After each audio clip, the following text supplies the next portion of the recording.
Hey, what's up, y'all? My lovely co-host, Miss Debra Gillispie, is on vacation. So today, we have in her place MAGV with QuestNation welcomes Leslie Harris of Moms Demand Action as a guest co-host today. Hey, let's give her some love, y'all. Yeah, Miss Leslie Harris of Moms Demand Action for Gun Sense in America. She'll be sitting in her seat today. And we'll be talking with State Senator Chris Larson. So with that being said, let's get it. This is Mothers Against Gun Violence, QuestNation on WGLB Radio.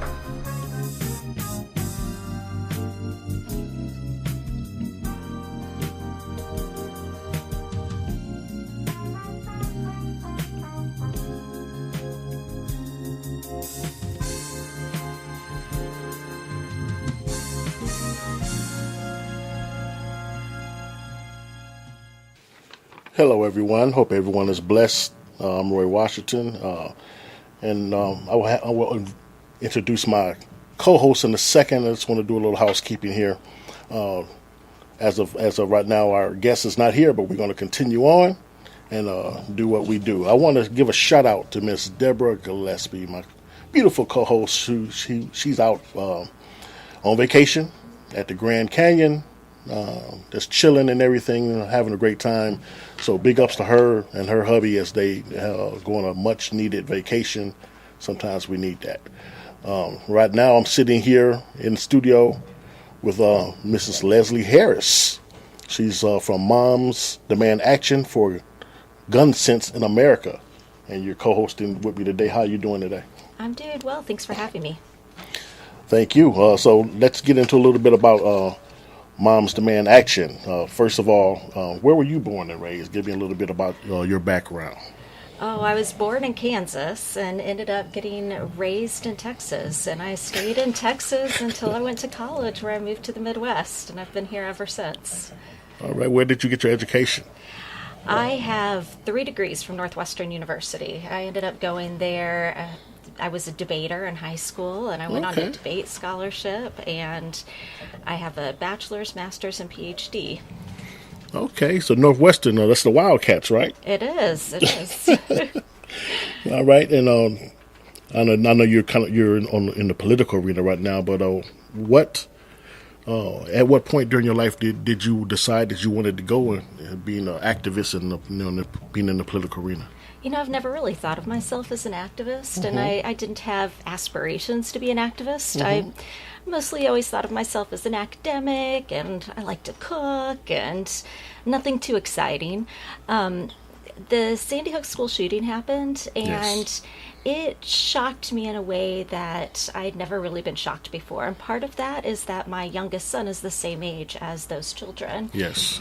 And it wasn't just that shooting, but it started making me see gun violence in a different way. I was living in Chicago at the time, and I started seeing the kids on the news on almost an everyday basis. There were children in Chicago being killed, and I kept thinking about their parents and those kids that don't have a future, and I knew that I had to do something. Okay, you knew you had to do something. Yeah. It was. Yeah, I have to agree with you. There was something about Sandy Hook. I mean, I was around. I remember the shock of Columbine, and we've had Georgia Tech and other shootings, but Sandy Hook really hurt me because those was babies. They are. And just like what you said, I have a 13-year-old. When she was a little younger at that time, and this is like babies. Older people have a chance to kind of get away and maybe protect themselves, but babies, no, they're just sitting ducks. And now that Sandy Hook really affected me very, very bad.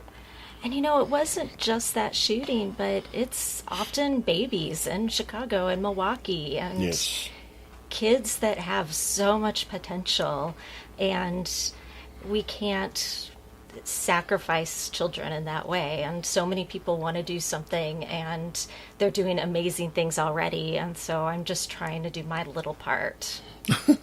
Yeah, every little part helps. Every little bit helps. And then we applaud you for what you do.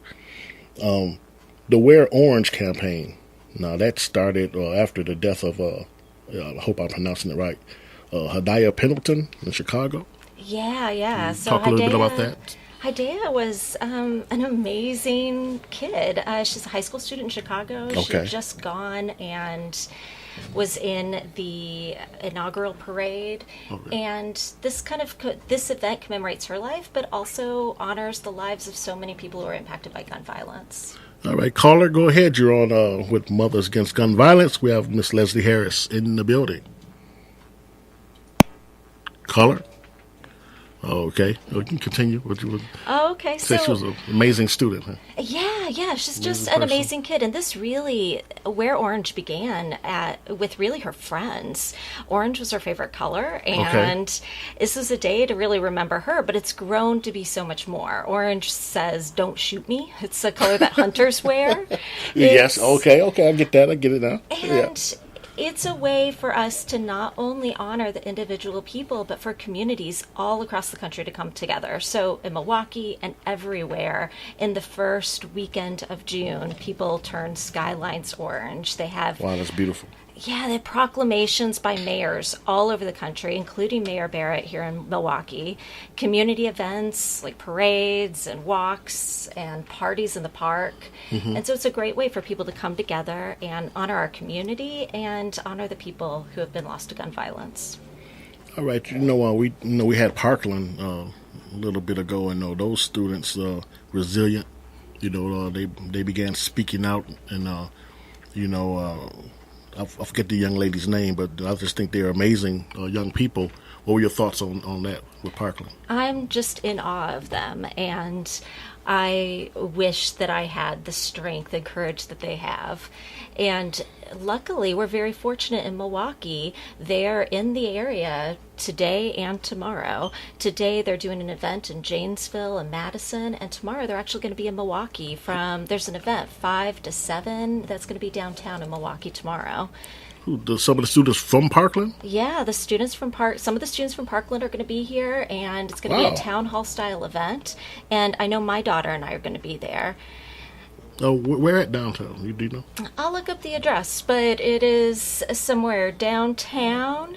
And one of the things that I am so amazed with the Parkland shooting is that it's really helped. These students have helped give kids a voice. So often, the people who are closest to the pain are not closest to the power. And Wow. it's Closest to the important pain, okay. that we enable kids from all over the country who experience the reality of gun violence in their schools and their neighborhoods. They need to have a voice. And these kids from Parkland have helped create a platform to give kids all over the country a voice and bring them closer to the power. All right, who made up that little line right there? Closest to the pain, not closer to the power. You know, You make that up? No, I did not. Oh, okay. Moms Demand Action. Thought you was a little rapper up in here or no, something. No, I am not that talented. Oh, okay. Moms Demand Action for Gun Sense in America is a national organization, and part of what they do is they train their volunteer leaders really well. And at one of our trainings, we had a really long conversation about who has power and who has a voice and what our role is in helping to make sure that people have a voice in the gun violence prevention movement. And that phrase was something that was repeated a few times, and it's just stuck with me. Okay. Call in numbers 414-578-1560, 414-578-1560. We got you listening to Mothers Against Gun Violence with QuestNation, and we have Miss Leslie Harris from Moms Demand Action for Gun Sense in America. We have her in the building. So I was looking at some statistics. Okay, I don't know if this is the name of the place, but Everytown for Gun Safety Support. They had some statistics here, and they said 96 Americans killed by gun violence daily. Yeah, Everytown for Gun Safety is kind of the parent organization for Moms Demand Action for Gun Sense in America. And that statistic, 96 people a day. That's a lot. Yeah, and that comes from the Center for Disease Control. This isn't a made-up statistic. This is a reality that we live with on a daily basis. Some shootings get more attention than others, but it's every day. Okay.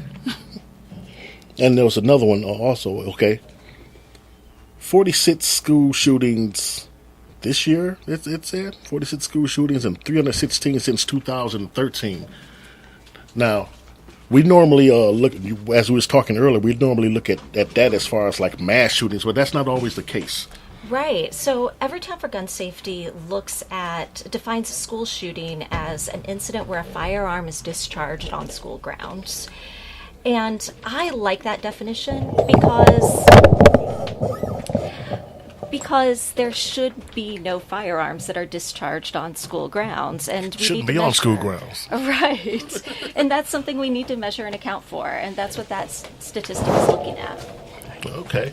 I worked school safety for about 10, 11 years. I know we scanned every morning and everything. And, shout out to those who try to keep our schools safe, but I guess apparently, there's cracks in it somewhere, and so that's just an amazing statistic. How you doing, sir? I'm good. How are you? Thanks for having me. All right. We have State Senator Chris Larson in the building. How you doing? I'm doing great. Happy to be here. Got on the purple with the purple shirt, and the little ensemble looking pretty nice there. Hey, I didn't know I was going to be. I could scrub it a little bit on radio, but getting called out. No tie today. But thank you. Yeah. Senator Larson, thanks so much for being here. Yeah.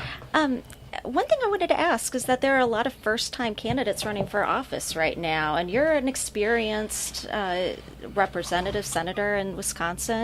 How did you first decide to run for political office? Well, it was a hobby that kind of took over life, right? Which I think is how a lot of people find what they love, and if they're lucky, they can do it for a living. So I was a college Democrat back in the day, over 10 years ago now. And was going to school full time. Was also working full time at a running shop as a business manager for them.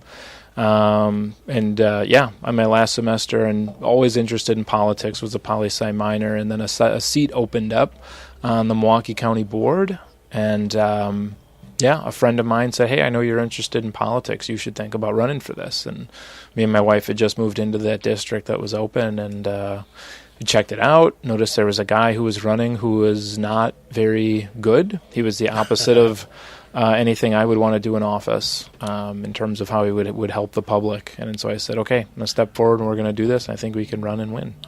All right, caller, go ahead. You're on the phone with Mothers Against Gun Violence and QuestNation.